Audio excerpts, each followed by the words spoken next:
नमस्कार. पावसाळा चालू झाला की बरेच ठिकाणी आपण वाचतो, सोशल मीडियावर वाचतो, फेसबुकवर वाचतो किंवा इवन पेपरमध्ये पण वाचतो, पावसाळी बस्ती शिबिर. आता हे पावसाळी बस्ती शिबिर म्हणजे नेमकं काय किंवा पावसाळ्यातच बस्ती का केला जातो, याच संदर्भात आज आपण माहिती बघणार आहोत. नमस्कार, मी डॉक्टर गौरी मंदार बोरकर, ठाणे, पुणे आणि डोंबिवली या ठिकाणी प्रॅक्टिस करते आयुर्वेदाची. सो आज आपण ह्या संदर्भामध्ये म्हणजे बस्ती या संदर्भामध्ये माहिती घेणार आहोत. बस्ती म्हणजे नेमकं काय, असा बऱ्याच वेळेला प्रश्न विचारला जातो आणि हा बस्तीचा आणि पावसाळ्याशी काय संबंध आहे असे सुद्धा बरेच प्रश्न आपल्याला आपल्या दवाखान्यामध्ये आपले पेशंट्स विचारत असतात. सो आज बस्तीच्या बाबतीमध्ये आपण बघणार आहे. तर बस्ती ह्याचा अर्थ असा की बस्तीना दीयते इति बस्तीही, म्हणजे बस्ती ह्याचा अर्थ ब्लॅडर ज्याला आपण म्हणतो, म्हणजे आत एखादा जर आपण बॉल वगैरे बघितला असेल फुटबॉलचा, तर त्याच्या आत एक हे असतं छोट्या पातळ, ह्याचं एक ब्लॅडर म्हणतात त्याला, तर तसं असतं. तर अशा पद्धतीच्या पूर्वीच्या काळामध्ये जे प्राणी असायचे त्यांच्या मूत्राशय म्हणजे ब्लॅडरच्या साह्याने हे बस्ती दिले जायचे, म्हणून त्याला बस्ती अशी संज्ञा आहे. आजकालच्या आपण ह्याच्यामध्ये म्हणजे आधुनिक युगामध्ये जेव्हा बघतो त्यावेळेला काही टिपिकल पद्धतीनं जर बस्ती द्यायचं असेल तर हे फुटबॉलच्या आतले जे फुटबॉल ब्लॅडर असतात त्यांनी सुद्धा बस्ती दिला जातो. आणि आत्ताच्या नवीन पद्धतीनुसार म्हणजे एनिमा पॉट किंवा सिरिंजेस ह्यांनी सुद्धा बस्ती आपल्याला देता येत असतो. हे बस्ती देत असताना त्याच्या समोर म्हणजे त्याच्या पुढे टोकाला एक नळी जोडली जाते, जी रबर कॅथेटर त्याला म्हणतात, आणि ह्या नळीच्या साह्याने बस्ती दिला जातो. तर ह्या बस्तीचा पावसाळ्याशी काय संबंध आहे ही गोष्ट सुद्धा आपण बघणार आहोत. तर पावसाळ्यामध्ये नेमकी अशी काय स्थिती असते की ज्या वेळेला हा बस्ती दिला जातो किंवा बस्तीचं महत्त्व आहे. तर ग्रीष्म ऋतू आणि ग्रीष्म ऋतूनंतर पावसाळा म्हणजे वर्षा ऋतू येतो. तर ग्रीष्म ऋतूमध्ये वाताचा क्षय होत असतो. वाताचा क्षय म्हणजे वात हळूहळू शरीरामध्ये साठत असतो आणि नेमकं एकदम थंडी आल्यामुळं पावसाच्या काळामध्ये ह्या शैत्य म्हणजे शीततेमुळे, त्या थंडीमुळं शरीरामधला वात वाढतो, वात प्रकुपित होतो आणि म्हणूनच वाताचं शमन करण्यासाठी हा बस्ती विशेष करून पावसाळ्यात दिला जातो. आणि म्हणूनच वातोल्बणेषु दोषेषु वाते वा बस्ती रिष्यते असं म्हटलेलं आहे. म्हणजेच काय, तर वात उल्बण दोष असताना म्हणजे वात प्रधान दोष असताना बस्ती दिला जातो किंवा एकांतिक वात असताना बस्ती दिला जातो. मग ह्या बस्तीचा उपयोग काय होतो, किंवा आत्ता आपण बघितलं की पावसाळ्यामध्ये हा बस्ती विशेषत्वाने दिला जातो. तर एखाद्या माणसाला असं असतं की मला त्रास काही होत नाही आहे, पण मला आयुष्य माझं चांगलं ठेवायचं आहे किंवा लॉन्जिव्हिटी चांगली असायला पाहिजे, तर त्या दृष्टीने तीनही दोष साम्यावस्थेमध्ये असणं, वात पित्त कफ हे साम्यावस्थेमध्ये असणं ही गोष्ट गरजेची असते. मग अशा वेळेला शरीरामध्ये निसर्गतः झालेला जो वात प्रकोप आहे त्याचं शमन करण्यासाठी म्हणून विशेष करून पावसाळ्यात बस्ती दिला जातो. म्हणजे आता तुम्हाला काहीही त्रास नाही आहे पण निरोगी राहायचं आहे, यासाठी सुद्धा हे बस्ती घेण्यासाठी पेशंट्स आपल्या दवाखान्यांमध्ये येत असतात. मग आता हा बस्ती जो आहे तो काही विशिष्ट व्याधित अवस्थांमध्ये म्हणजे काही डिसीज कंडिशनमध्ये सुद्धा दिला जातो. मग ह्या डिसीज कंडिशन कुठल्या, तर वातोल्बणेषु दोषेषु म्हणजे वातप्रधान व्याधी असताना बस्ती दिले जातात सर्वसाधारणतः. मग ते फक्त पावसाळ्यात नाही, एरवीच्या दिवसांमध्ये सुद्धा आपण बस्ती देऊ शकत असतो. मग आता हा बस्ती वातप्रधान व्याधी म्हणजे कुठले कुठले, तर सगळ्यांना वात वाढलाय किंवा वाताचं दुखणं आहे असं म्हटल्यानंतर जॉईंट पेन ही गोष्ट डोळ्यासमोर येत असते. गुडघे दुखणं किंवा मान दुखणं, कंबर दुखणं, ह्या गोष्टींसाठी वाताच्या ह्या तक्रारींसाठी बस्तीचा उपयोग खरंच खूप उत्तम दिसतो. आपल्या पेशंट्समध्ये सुद्धा आपण अनेक पेशंट्समध्ये हे अनुभवलेलं आहे. सो ज्या वेळेला गुडघ्याचे दुखणे असतात किंवा त्याच्यामध्ये आपण काही वेळेला आरेसारखे म्हणजे आमवातासारखे पेशंट्स असतात, त्यांच्यासाठी काही विशिष्ट बस्ती असतात की ज्याला वैतरण बस्ती म्हटलं जातं. काही पेशंट संधिगत वाताचे म्हणजे नुसतेच सांधे दुखणं, ज्याला ऑस्टिओआर्थरायटिस आजकालच्या भाषेमध्ये म्हटलं जातं, म्हणजे हाडांची झीज होणं, ह्याच्यासाठी काही विशिष्ट बस्ती आलेल्या आहेत की जे सस्नेह निरूह पद्धतीनं बस्ती दिले जातात. काही वेळेला कंबरदुखी ही खूप मोठ्या प्रमाणामध्ये असते, विशेष करून स्त्रियांमध्ये कंबर दुखणं हा भाग खूप जास्त दिसतो. मग अशा वेळेला तिथे तिक्तक्षीर बस्ती म्हणून एक असतात की ते वापरले जातात, ज्याच्यामध्ये दूध आणि पाणी आणि शिवाय काही औषधं ह्याचा विशिष्ट काढा बनवला जातो, त्याला क्षीरपाक असं म्हणतात.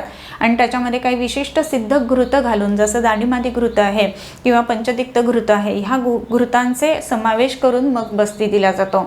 ह्या बस्तीमुळं काय होतं, तर शरीरातल्या वाताचं शमन होतं आणि शिवाय हाडांची झीज भरून निघण्यासाठी सुद्धा या बस्तीचा उपयोग होत असतो. तसंच वाताची दुखणी असं म्हणत असताना आणखीन काही विशिष्ट गोष्टी म्हणजे स्मॉल जॉईंट पेन किंवा हाताची बोटं दुखतात, पायाची बोटं दुखतात किंवा गाऊट सारखे प्रकार आहेत, असं जर का असेल ना तर त्याच्यामध्ये सुद्धा बस्तीचा उपयोग होत असतो. सो एकंदरीत काय तर वातव्याधी किंवा कुठल्याही दुखण्यांमध्ये किंवा कुठल्याही प्रकारच्या जॉईंट पेन्समध्ये बस्तीचा खूपच चांगला उपयोग होतो. म्हणजे जॉईंट पेनच्या व्यतिरिक्त सुद्धा पेशंट असतात का? हो, तर बरेच पेशंट असतात की जसं पक्षवत किंवा पॅरालिसिस म्हटलं जातं, तर त्यामध्ये सुद्धा गृहीत्वार्धम तनोवायू सिरा स्नायू संकोचत असं म्हटलेलं आहे. तर हे अर्ध किंवा संपूर्ण शरीरामध्ये ज्या वेळेला पॅरालिटिक चेंजेस येतात त्यावेळेला त्या नर्व्स ज्या आहेत तर त्यांना रिज्युमिनेट करणं किंवा त्याचा मांसमज्जा संबंध किंवा न्यूरो मस्क्युलर कॉर्डिनेशन्स पुन्हा एस्टॅब्लिश करणं या दृष्टीने बस्तीचा उपयोग खूप चांगला होत असतो. मग ह्या पद्धतीचे जे बस्ती असतात ते 7 दिवसांचे म्हणजे सप्तकांमध्ये किंवा 14 दिवस म्हणजे 2 सप्तकं किंवा 21 दिवस म्हणजे 3 सप्तकं ह्या पद्धतीनं ते बस्ती दिले जातात. आता हे बस्ती देत असताना आणखीही काही विशिष्ट रोग आहेत की ज्यामध्ये ह्या बस्तीचा उपयोग होत असतो. मग अगदी कासासारखा, कास म्हणजे खोकल्यामध्ये सुद्धा बस्तीचा उपयोग होतो. तर बऱ्याच वेळेला असं म्हटल्यानंतर एकदम क्वेश्चन मार्क येतो ना की खोकला कुठे होतोय आणि बस्तीचा उपयोग कसा काय होणार याच्यामध्ये. तर खोकला ज्या वेळेला असतो ना त्यामध्ये त्याची संप्राप्ती जी आहे त्याच्यात विशेष करून तत्राधो विहतो निलहा म्हणजे जी वाताची गती आहे ती विकृत झाल्यामुळं हा खोकला येत असतो. मग ज्या वेळेला ढास लागते किंवा कफ अजिबात नसतो किंवा खोकला एकदा चालू झाला की अजिबात थांबत नाही, रात्रीच्या वेळेला जास्त येतो, असे जे खोकले असतात ना त्यांच्यामध्ये ह्या बस्तीचा खूप चांगला उपयोग होतो. इवन असंही दिसलेलं आहे की 8-8, 10-10 दिवस अगदी बेजार झालेले जे खोकल्याने किंवा वातजक आसाने स्पेसिफिकली जेव्हा पेशंट्स आपल्या दवाखान्यात येतात OPD मध्येच त्यांना त्याच वेळेला बस्ती दिला जातो आणि 2 ते 3 बस्तींमध्ये त्यांना खूप आराम मिळून जातो. तर असे सुद्धा बरेच पेशंट असतात की ज्यांचा खोकला हा बस्तीने उत्तम पद्धतीनं कमी येत असतो. त्याच्याच बरोबरीनं स्त्रीरोगामध्ये सुद्धा या बस्तीचा खूपच चांगला उपयोग होत असतो. विशेष करून सकष्टरज म्हणजे ज्या वेळेला पिरियड्स येतात त्यावेळेला पेन असणं, दुखणं किंवा खूप जास्त हेवी ब्लिडिंग होणं किंवा अनियमित रजस्वला अवस्था येणं म्हणजेच इरेग्युलर मेन्सेस असणं यामध्ये सुद्धा ह्या बस्तीचा उपयोग खूप चांगला दिसतो. काही विशिष्ट बस्ती असे आहेत की जे खूप जास्त हेवी ब्लिडिंगमध्ये असताना सुद्धा दिले जातात. जसं की आम्ही प्रियंगवादी बस्ती काही पेशंट्समध्ये देतो. एक पेशंट आपल्या दवाखान्यामध्ये अशी आलेली होती की ज्याला ती सांगत होती की 3-4 दिवस झाले ब्लिडिंग स्टॉप होत नाही आहे, पर्वजानम ब्लिडिंग, आणि खूप जास्त त्रास होतो आहे. मग अशा वेळेला पेशंटला लगेचच दवाखान्यामध्ये पंचकर्म विभागामध्ये घेऊन बस्ती दिला जातो आणि तो दिल्यानंतर बाहेर येतानाच पेशंट म्हणते की मला आता खूप आराम मिळतो आहे. सो या पद्धतीचे सुद्धा काही विशिष्ट बस्ती आहेत की जे अशा कंडिशन्समध्ये उपयोगी पडत असतात. मग ही बस्तीची प्रोसिजर नेमकी कशी असते? बस्तीच्या प्रोसिजरमध्ये पूर्वकर्म, प्रधानकर्म आणि पश्चातकर्म ह्या 3 गोष्टींचा समावेश होतो. पूर्वकर्म म्हणत असताना त्यामध्ये स्नेहन आणि स्वेदन या 2 गोष्टी येतात, ज्याला आपण ऑइल ॲप्लिकेशन आणि स्टीम असं आजकालच्या भाषेमध्ये म्हणू शकतो.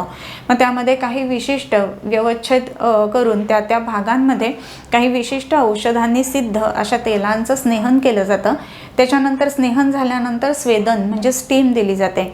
स्नेहन आणि स्वेदन हे दोन्ही वाताच्या शमनासाठीच केले गेलेले उपचार असतात पूर्वकर्म म्हणून. मग प्रधान कर्म म्हणजे प्रत्यक्षतः बस्ती देणं. मग ह्या बस्तीमध्ये काही वेळेला काढ्याचे बस्ती असतात, काही वेळेला फक्त तेलाचे बस्ती असतात, काही वेळेला तेल आणि काढा एकत्रित करून दिले जातात, काही वेळेला क्षीरपाकाचे बस्ती असतात. असे अनेकविध बस्ती वेगवेगळ्या औषधांनी सिद्ध काढ्यांचे बस्ती याच्यामध्ये त्या पेशंटनुसार आपण वापरत असतो. आणि मग हा बस्ती दिला गेला की त्याच्यानंतरचं जे पश्चातकर्म आहे त्यामध्ये काही विशिष्ट गोष्टी पेशंटला ॲडवाईस केल्या जातात. जसं की खूप वातकर आहार नाही घ्यायचा आहे किंवा लगेच प्रवास नाही करायचा आहे किंवा एकदम थंड AC मध्ये किंवा खूप जास्त वाऱ्याखाली जाऊन बसायचं नाही आहे. हे त्याचं झालं परिहार किंवा पश्चातकर्म. सो ह्या सगळ्या गोष्टी म्हणजे स्नेहन स्वेदनपासून ते पश्चातकर्मापर्यंत हे संपूर्ण जर का बस्तीचं कर्म व्यवस्थित पद्धतीनं केलं गेलं तर त्याचे परिणाम आपल्याला खूपच चांगले दिसतात. आणि म्हणूनच बस्तीला पूर्ण चिकित्सा असं सुद्धा म्हटलं आहे. हे बाकीची सगळी औषधं एकीकडे आणि बस्ती एकीकडे एवढं या बस्तीचं महत्त्व आहे. बऱ्याच वेळेला आपल्या दवाखान्यात जेव्हा पेशंट येतात ना, तेव्हा म्हणतात की ते नाही मी केलेलं आहे बस्ती, मला माहिती येते, मला बस्ती नका सांगू, दुसरं काहीतरी सांगा, अशा पद्धतीनं. पण लास्ट इयर 1 वर्षापूर्वी 2 वर्षापूर्वी जर बस्ती केला तर तो परत आयुष्यात कधीच करायचा नाही असं नाही हो. आणि दुसरी गोष्ट, त्यावेळेला ज्या औषधांनी किंवा त्या कारणासाठी बस्ती केलेला असेल तर आत्ताची कारणं किंवा आत्ताची लक्षणं ही वेगळी असतात आणि त्याच्यानुसार काही विशिष्ट बस्ती सांगितलेल्या असतात. सो म्हणून बस्ती कर्म करत असताना योग्य पद्धतीनं डॉक्टरांच्या सल्ल्याने आणि डॉक्टरांच्या आयुर्वेदिक डॉक्टरांच्या देखरेखीखालीच व्हायला पाहिजे. बस्तीचे फायदे एवढे असल्यामुळं बस्तीला पूर्ण चिकित्सा असं म्हटलं आहे. आणि विशेषत्वाने पावसाळ्यामध्ये हा वात वाढत असल्यामुळं वातावरचं मुख्य चिकित्सा ही बस्ती आहे. आणि तसं असल्यामुळं हा बस्ती जो आहे तो ह्या पावसाळ्याच्या दिवसांमध्ये जर आपण करून घेतला तर आपण आजारांपासून तर दूर राहूच शकतो आणि त्याच्याच बरोबरीनं निरोगी आणि दीर्घायुष्याच्या दृष्टीनं असणारं आपलं हे एक पाऊल आहे. आणि म्हणून एक खूप छान म्हण आहे की बस्ती घ्यावा, बस्ती द्यावा, बस्ती जीवीचा विसावा. नमस्कार.